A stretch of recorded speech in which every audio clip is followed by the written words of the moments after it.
Alex here with part 61 of the My Docket series on child custody and visitation. As with my previous videos, I'll take this opportunity to direct my viewers to part 0 if you haven't seen it yet. That's the video that contains the detailed disclaimers and the underlying purpose of the series. Two things that I'll glaze over are, number one, I am not in the middle of this right now. My case is completely and totally over. It's closed. It cannot be reopened, and that's because my ex's parental rights have been terminated. Number two, the underlying purpose, I guess you could say the nutshell version of the underlying purpose of the series is to give my viewers one big example of my 8-year-long high-conflict child custody ordeal from beginning to end in chronological order. This is going to go into my reply to my ex's opposition. My mindset at the time, I can't say was at its worst. I was disappointed because things weren't going the way that I had hoped, and also because the case was not over, despite the fact that we got our final custody decision awarding joint physical and joint legal. There were constant issues that had come up following the entry of that stipulated judgment. And this is just, I think it's number 5. I think it's the 5th problem that we've had post-judgment. When I filed my motion, I suspected an opposition would come. I strongly suspected that my ex would not agree to splitting up the legal responsibilities that we had. And my suspicion is that the way that she was exercising her parental rights at the moment was very favorable to her. It wasn't supported by the court's order, but it's what she was doing. And for her to agree to something like this would move her closer to what the court actually ordered and further away from what she had actually hoped. And what I mean by that is the control and power she had actually hoped she would have. The thing that I do want to mention before I go into the document is that this was the first time that I got a very strong action from my ex that would indicate to me that she did need the conflict to continue. What I mean by that is later on in the case, there are going to be other solutions that are proposed that are much more benign than this one. And I do sort of think back to this precise moment when I am, at those crossroads in the future, and I go from a strong suspicion that she's going to object to something to starting to be able to predict what she's going to object. And one of those examples would be exchanging, for example, at school. I don't want to talk about this now because this is going to come up in the future, but I'll just glaze over it very quickly. There was at one point, I think the order was that our son would go to school, at which time he would get off at like 2:30, and the existing visitation or timeshare exchange was at 3 p.m. And it would have caught me off guard had I not sort of seen the way she reacted to this motion, but I suspected that she would object to changing the pickup time from 3 p.m. to just when he gets off of school, because that would take away one of her opportunities for a face-to-face. And I was right. And that's just one of many examples. Going forward, there are a number of examples that come up where she's actually offered more time. It's not a lot more time, but it's like 30 minutes, an hour extra time. And she refuses because the offer takes away one of the opportunities for conflict, whether it's a phone call, an exchange, face-to-face exchange, anything that makes it so that we see each other less. She opposes because she takes each and every one of those as an opportunity to create some kind of conflict that can be injected into the case. I think at this point we can actually go ahead and take a look at what I have filed.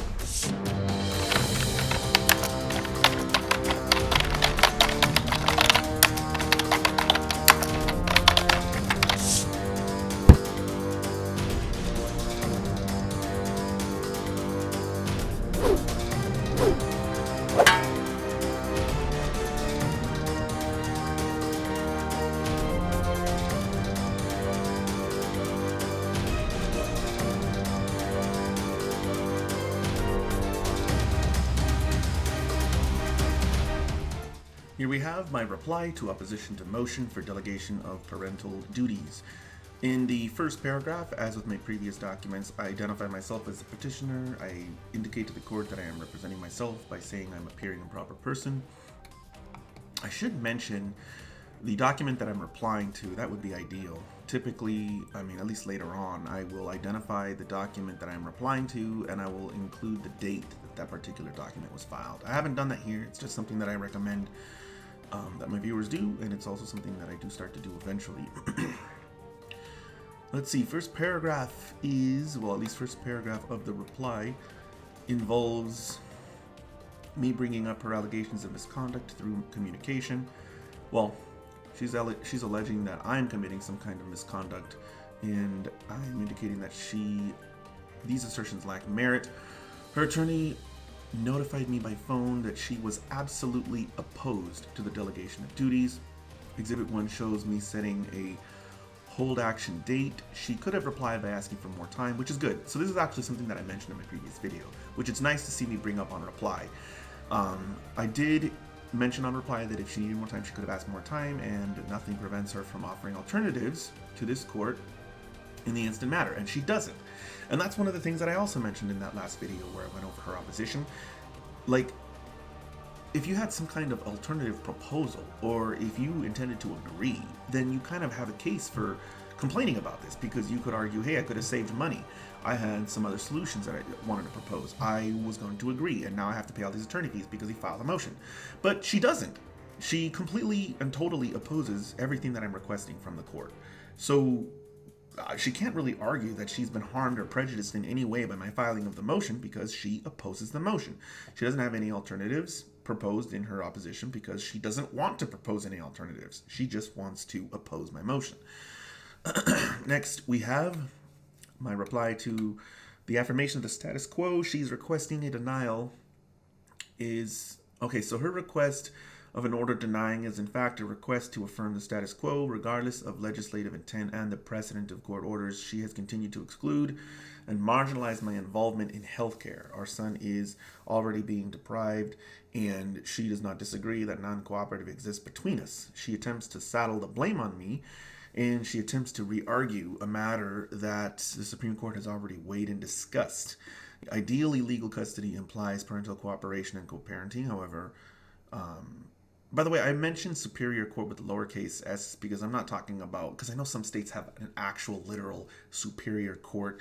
I'm mentioning it with a lowercase s because it's the court that's above this court. It's more of just a plain adjective and not a label. Anyway, our Supreme Court is aware of the existence of combative and non-cooperative parents. And what I'm basically saying in this first paragraph is, yeah, sure, she's stating what's the ideal situation, but in our particular case, the ideal situation doesn't work. I am, let's see here, litigating relentlessly to gain access to his healthcare records and participation at appointments, and I also show reciprocity. The granting of the instant motion would be as much of a sacrifice for me as for her. Ironically, she is expecting my lack of attendance at the previous appointments to empower her position when previous filings indicate that she is intentionally obstructing me from attending those previous appointments. So this is actually something I talked about in the previous video too. She's trying to take advantage of the fact that I wasn't at those previous appointments because she blocked me from going to those appointments. And that's typically what these types of people will do. They will state a truth without all of the details and make it appear that a certain thing is going on. And unless the court does further digging, the court is potentially going to be duped by that statement. Less experienced judges are successfully duped by people like this and by attorneys, but more experienced judges know better. And I can't recall the court's response. Well, I do recall this being a denied request, but I can't recall the detail of the court's response when faced with this proposal. My suspicion is that the court just blew it off. We'll see when we take a look at it. Reply to the police report and relevance thereof. The court has a duty to render its decisions based on the relevant material facts. The statute requires the court to consider the mental health and okay, so again, I said this in the previous videos or previous video, and it appears that in my reply I have included that in this document.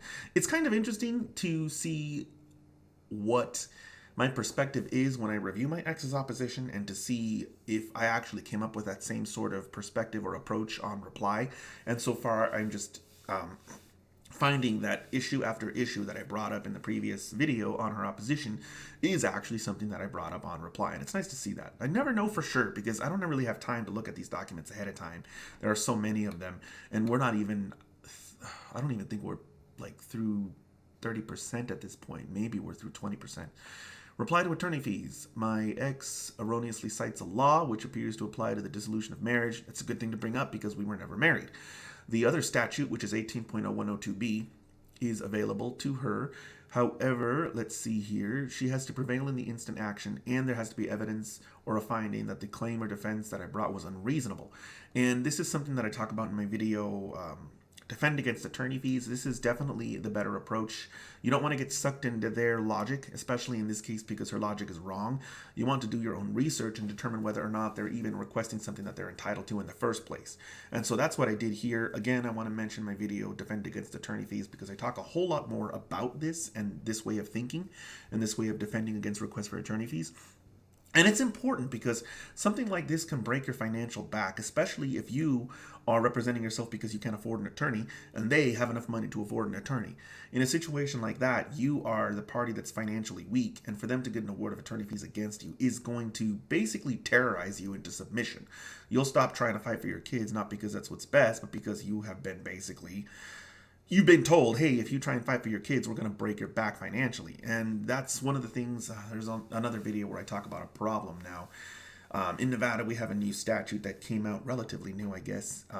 It is discussed in the video, Attorney Fee Equalizers. Take a look at that video, because those of you who are in Nevada are going to have to deal with that new statute, which makes it a lot easier for courts to impose attorney fee awards against you. Unfortunately, the legislature created that statute. I think it's a terrible statute, but that's just my personal opinion. We're going to go ahead and move on into the conclusion. To deny the motion will result in the encouragement of extrajudicial exclusion by my ex against me in healthcare and most likely spread the further application of arbitrary discretion to other fields.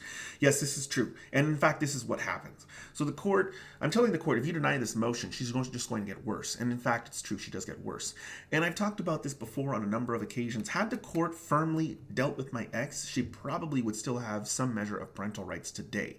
But the court's failure to intervene is what led her to do crazier and crazier things and ultimately caused her parental rights to be terminated. So the court does have a hand in the conclusion, the very sad conclusion that this case ultimately went to. But it isn't to say I didn't try and warn the court. So we're going to continue to move through and take a look at my reply to affidavit. Mr. Burr is not a friend of me. He is her designee to exchange army. He did used to be a friend, it's true, but at the time that this was filed, she tries to make it look like we're still friends, and we weren't. Often when I receive the child from him, he will take a photograph of me. Oh my God, I can't even remember this. Weird and obnoxious. I recommend people don't do this because it can be used against you. And in fact, it is used against my ex. It's really sad that he was put up to doing this, but I have to say, since I can't recall him ever having done this, it must have never been that big of a deal to me.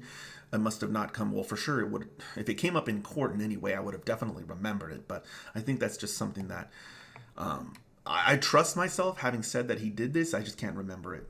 He admits that Army was seated in her lap. He states that I attempted to sit next to her. He contradicts himself, stating that I chose to sit at the other side of the room. Well, that is true. That's a contradiction. So I guess in one paragraph he's saying that I tried to sit next to her, and the other one that he's saying that I chose to sit at the other end of the room, whatever. The remainder of his affidavit further supports the need to delegate parental duties. This never went to a hearing, so that's probably one of the big reasons why this never really came to a more detailed memory for me. A hearing. Should the court find that his affidavit may have an impact on the instant matter, I'm requesting a hearing or leave of the court to depose him. Interesting. Depositions by non-attorneys. I don't really recommend them. I guess you could do them if you really want to. It does give you an idea ahead of time of what you're going to have to deal with at a hearing. What I'll do is recommend that my viewers take a look at the video Depositions. I have a video on that topic. If you don't know what a deposition is for, I would recommend my viewer takes a look at the video Post-Judgment Discovery and the other video Discovery, and I talk about all of the various different discovery instruments that are available to you.